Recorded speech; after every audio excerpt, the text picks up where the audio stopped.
Hey guys, Nick here, and today we are getting into part 6 of What If Madison's family from Fear the Walking Dead joined Rick from the original The Walking Dead.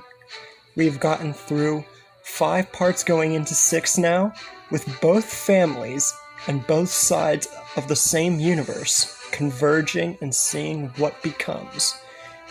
And Michonne is converging towards the farm after realizing its existence, placing her story much differently than whenever I ever did it before. But now, before we get into what Michonne's presence will bring to the farm, we will get into what everybody has been through since they never left. And it's pretty big.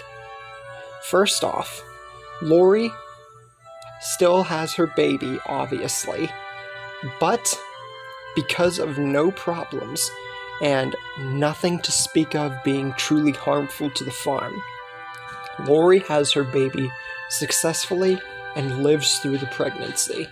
Because since What If Lori survived, I've kind of, any instance I can, making Lori survive in any instance that is remotely possible.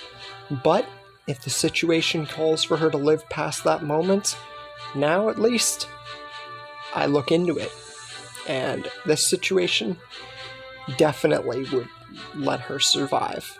Now we'll get into relationships. Shane and Andrea have actually become a full-on relationship, like I've touched upon in other stories, because without that fling for Laura anymore, it's noticeable that this would happen. Daryl and Alicia have officially become an actual couple of sorts. I know I kind of teased it for way too long. It was kind of obvious that it was going to happen, but I more or less tried to add suspense to it as much as remotely possible, because you wouldn't think that these two would ever get into a relationship. When you look at the character traits and how both characters were, it's kind of obvious that if they were, like, in the same show, not universe, because they're obviously in the same universe, they were in the same part of the show, they would have definitely hit it off. Carol and Daniel have also gotten into a relationship. Now, I know this might be kind of weird, but think about it. They're both, I feel, around the same age, and after the whole Ed situation and Sophia still being safe, and realizing a lot more about each other, this actually gives them time to connect and form a relationship bond. Glenn and Maggie obviously have their same relationship, so there's nothing really to talk about. Now, next thing we're going to talk about is survivors, because there is quite a few, 7 in total. Sophia, Dale, Travis, Shane, Patricia, Otis, and Jimmy. And since a lot of circumstances and things were either altered or didn't happen, that allowed most of these characters, especially like Travis, the only one really being out of the world of the original The Walking Dead, to survive. Also, since the prison has not happened yet, because it will definitely happen, Herschel has not lost his leg. He's still in the same part of his age he is, he just hasn't lost his leg. Rick is also a much softer person because of barely anything happening on his side. Shane is pretty much the same way. Because he has never killed Otis, or never had that true ultimate fling for Lori, and has gotten really in good since their whole thing with Strand figuring out what Shane said and everything, Shane is definitely in still season 2, sort of 1, 2-ish territory. And he gets a season 3 look like we saw him in a hallucination of Rick. Andrea would also still be with the group and never with the governor, because there was no situation where they were kicked off the farm yet, thus Andrea not going off on her own and seeing Michonne, who we are now going to finally get into with everything the group has been out of the way. We get into Michonne, who has finally found the farm and wishes to see whether or not it's honestly populated. She doesn't care. She's going to get what she came here for, because it definitely looks pretty stocked with supplies and whatnot. She goes behind the barn and puts her 2 walkers and chains there, just so, they don't die, because we all know why she had them. But anyways, she puts them there and prepares to stealthily find someone or something on this huge farm, because there definitely seems to be pretty bunch of something, if you know what I mean. And she does find someone, Patricia, out working at the farm, and she is near the area of where Michonne parked the 2 walkers with the chains, except not like an eyesight. But soon enough, Patricia turns around to see a sword strung right at her throat, and this definitely catches her by surprise, because Michonne played this very well. We all know how sneaky Michonne was. If there could be a female Daryl, this would be it. And Michonne's kind of that. And she holds her at hostage point because she's going to use Patricia, now that she knows there's people, to get what she came here for. Soon enough, after some time passes, Otis notices that he can't find Patricia anywhere. She was out working at the farm, and she was supposed to at least come back or something, or say something. It's been quite a bit. He's kind of getting worried and tells Rick about this. Rick says that it shouldn't be too big a deal. It's not like, sure, the property's big, but the farm in of itself isn't that big, and surely someone would have seen her. So they'll just go out and they'll go ahead and look for her. It shouldn't be too big a deal. But little does he know, right at that conveniently timed moment, Rick sees something that he wasn't expecting to see. A voice cries out and says, "Boy, are you wrong."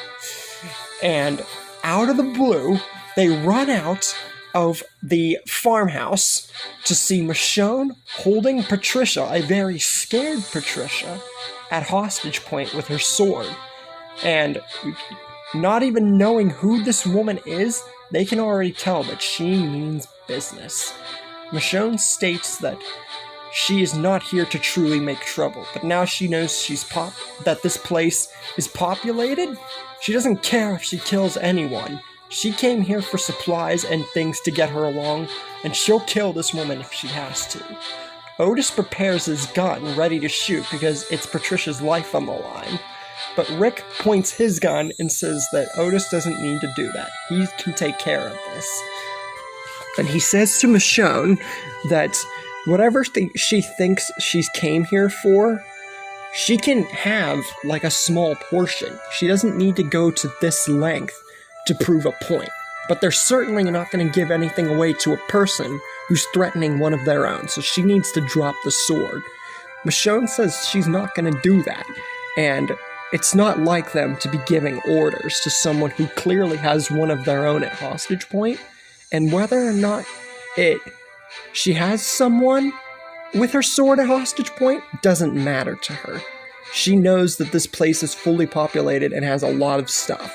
So she's going to be taking pretty much anything and everything that she can find, or this woman dies, and possibly more. She's not afraid to kill people. Shane then approaches with his shotgun, and this signifies that whatever deal they were preparing to make, or at least Rick was, Shane kind of bartered the moment. And because of this, infuriating Michonne, seeing that more than one person has attempted or is pointing the gun at her, the angered and blood-red Michonne, speaking of blood red, slashes Patricia open and is immediately killed, because we know how fast Michonne was with killing even live people with her sword. At this point, any semblance of holding back Otis is just completely done with and prepares to shoot, but his gun is completely knocked down by Rick and says that ultimately there was nothing they could do from stopping this to happen, but they can stop her from killing anybody else. And if she's just here for supplies and just stuff to get by, she can just get some of it. And Michonne says, now that she's proven her point, it should be no trouble at all for them to give her what she came here for. But Rick once again says that's not how things work, and especially not after killing one of their own. Michonne is headstrong in her resolve, and at this point, if there was any chance to get a deal through Michonne's head, it's definitely not now, between both sides, because of blood spilled on the ground and a body to show for it. Rick honestly wanted to get through this, because we know that without anything major happening with Rick, he's not going to be in the mood to immediately want to kill. Sort of like the Vatos gang. And at this point, he kind of has to, because of Patricia. And says that this ain't her property, and she's the one who's gonna stand down, literally, and shoots her in the leg to prove it, putting Michonne right on the ground, dropping her sword. She's definitely surprised at this, because she wasn't really expecting this after she, did what she did. She wasn't thinking that through all the way, because we know how Michonne was. She was in a dark place. But anyways, Rick points his gun again and says if she wants to try something, go right ahead. But they're beyond being nice now. She had her chance to just take some small things and go for the road, but now she's made it personal. And she needs to stand down right now. Michonne points her sword again and tries to get up, although being shot in the leg is kinda hard to get up from, unless you're, strong. Like, God-level strong. But this doesn't work out too well for her, as she's shot in the other leg and put down this time for real, as Rick puts his foot down right on her hand, keeping her from grabbing her sword again, representing a similar kind of moment to Michonne's hallucination if she was a savior and Rick killing her. Except, it's done differently. She wasn't shot in the chest with an arrow, she was just shot in both her legs.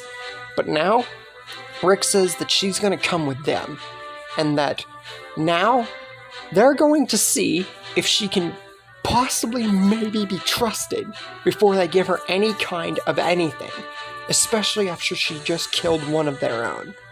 They're going to take her to the farm, and they're going to see what they should do with her. Will Rick end up sparing her life even though Patricia's dead?